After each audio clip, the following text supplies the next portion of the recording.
Hey, guess what we're working on today? Surprised? No? Before we get started though, I want to address some more comments, because a lot of you guys are making suggestions about the motor that, well, don't really make a lot of sense. Why don't you port the engine, like bridge port it or street port it or do some sort of port? See, that requires pulling the engine, completely disassembling it, porting it, rebuilding it, getting a standalone ECU, getting new injectors, all sorts of things that, well, that costs thousands of dollars. And as I said, the reason why we didn't do the Turbo 2 swap is because I don't have enough money. Porting an engine would actually cost more money than doing the Turbo 2 swap. Okay, well, then why don't you put a turbo on the NA motor? That requires getting a turbo, getting a manifold, getting a standalone ECU, getting new injectors, yet again, and, well, that costs thousands of dollars. Plus, the NA motor, it's got a higher compression, it doesn't have the greatest apex seals and some other things. It doesn't handle boost very well, so it would just go kaboom and wouldn't last very long. Alright, I think I got it. Why don't you put the supercharger off the Riley Miata or some other supercharger onto this engine? If I wanted to supercharge this engine, I would have to convert it to carbureted, and I don't really want to do that. In order to do a Roots style blower on a 13B, you have to make it carbureted, so yeah. Nah. So I promise you that there's no cheap way to get a ton of power out of this motor. I mean, porting it, swapping it, turboing it, it would all be just way too expensive for me.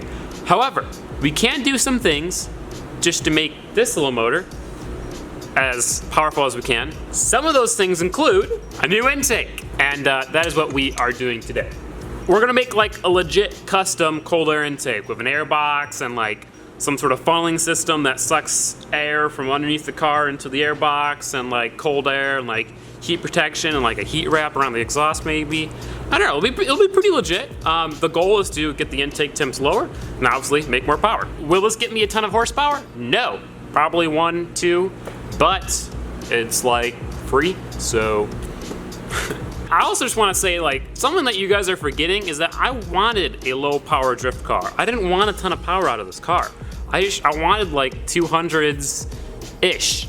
And with all the mods that we're doing, this thing is gonna make about 200-ish at the crank. If we do end up making 160 wheel horsepower with this thing, that's about what the stock Turbo 2 motor makes. So we'll hopefully make the same power as the motor that I was gonna put into this car, but like for the third of the price, so that's cool. Cold air intake, let's begin. So now this is the intake that was on the car. It's already an aftermarket intake. I don't know if this is custom. I think it's custom. It's shitty. What we're gonna do, we're gonna weld it together. We're gonna clean it up. We're gonna wrap it in heat resistant tape, and then we're gonna make an air box for the filter. So it sucks in cold air. It keeps the air cold going into the engine, and it looks nice. Gotta weld that up. Looks like someone actually cleaned it up to weld it and just never did.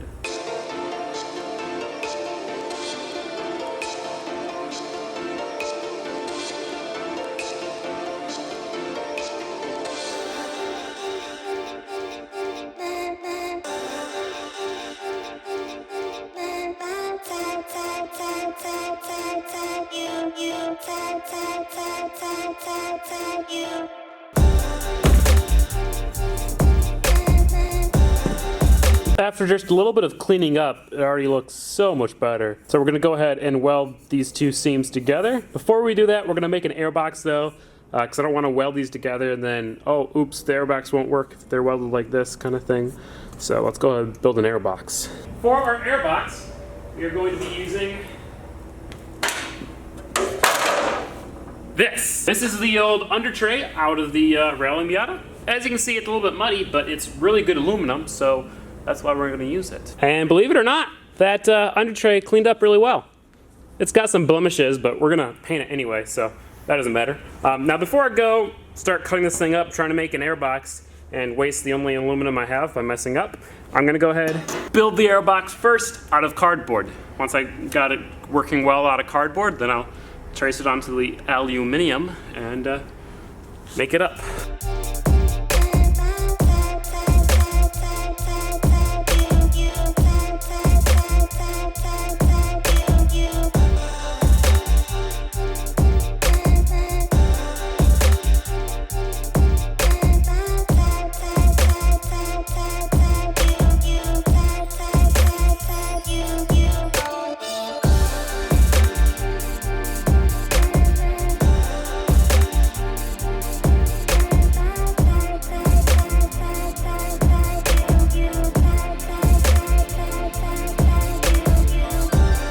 it's gonna be something sort of kind of like that. We got a little air box. We got the filter. We're obviously gonna seal this against the hood, seal it against the body, and then we're gonna cut some sort of hole down there that funnels air from one of the holes in the bumper up into this little box.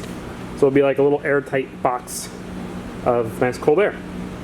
That's the idea. Let's trace it on the aluminum and cut it out.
So now we got this thing that just goes and plops in right there.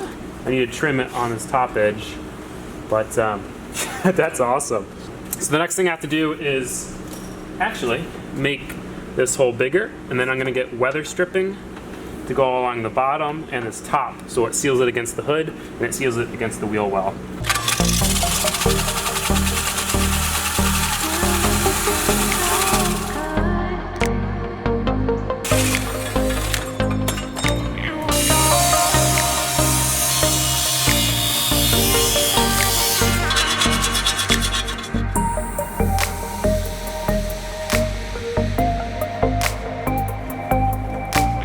Something like that.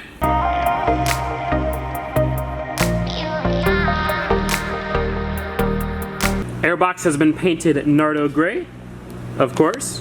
Who was surprised? Not me. I made these aluminum mounts right there, down there, and up there that bolted in. Now you can see that it's kind of open down there and there's that ugly wire. So I got this piece that will also bolt in like so. This just needs to be painted and finished up. While that dries, I'm gonna wrap the outside of the airbox with this. This is fiberglass aluminum like heat reflective tape, supposed to reflect the heat off of anything you put it on. So we're gonna wrap the airbox with this and the intake with this.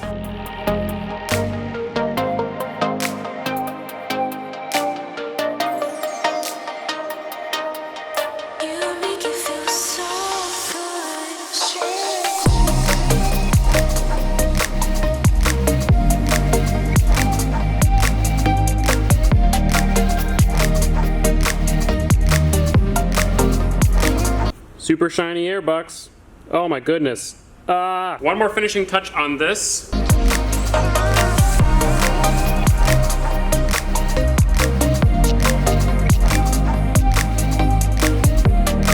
Just a split vacuum line along the bottom edge. This thing is ready to go in.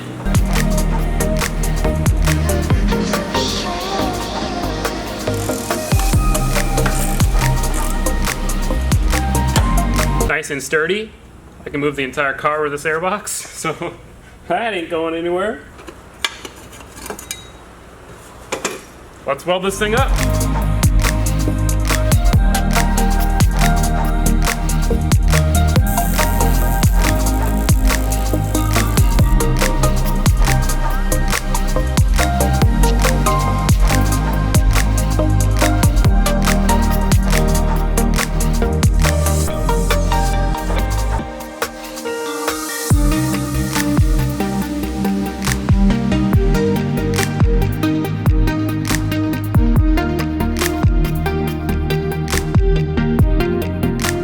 have an airbox and an intake. The intake might need to be tweaked a little bit because it's really tight in there. It's rubbing up against the sides of this airbox. So if it torques over too much, it might eat away at the plastic math.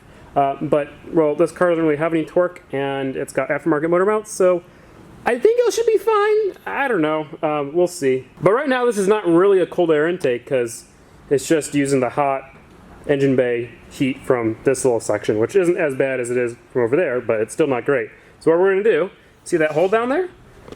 We're going to make that hole bigger, and we are going to run ducting through the inner fender and up to the fog light. One of the really cool things about this car is that the fog light, well, should I say behind the fog light, is actually an air duct. There's an air duct back there that goes from this little hole in the bumper straight to the front brakes. Instead of running it to the brakes, we are going to run it to our airbox. The OEM airbox also has a cold air source that it uses. It's kind of this crossover tube that goes right here across the radiator shroud into right here, which is what this is part of. I found an OEM one for really cheap online, so I'm going to buy that. So that will also be feeding cold air from this radiator area up, around, and into the airbox. So we're going to have two sources of cold air for this airbox, one down there and one up here from the stock thing. The last thing we need to actually use that cold air really well is some sort of weather stripping that goes on the top of this airbox that makes it flush against the hood. I looked at Menards and Home Depot, they didn't have anything. I'm gonna look online in some places. I know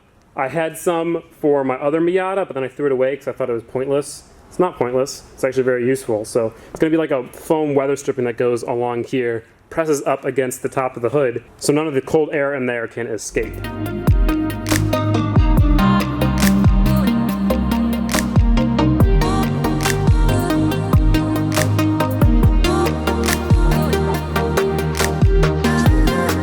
So there you can see the stock brake duct. So what we're going to do is go ahead and remove that and then build a thing off of the fog light. Since it's not great lighting down here, I'm just going to go ahead and do it. And would you look at that? The stock brake duct is gone.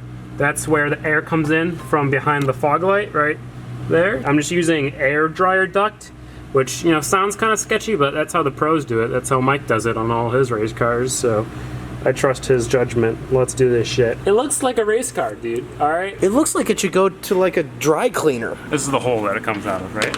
Okay. Is your hand right there? Yeah? Okay. What are you doing to me? Pretty good, right? It's not bad. Yeah, and that's all like 10 miles per hour. Wow. Well, as Zach showed you, there it is. I honestly think it looks kind of cool. It looks kind of race car. I doubt anyone will agree with me, but that's okay. And it works really well, and it's really sturdy. I also tested, the wheel does not hit it.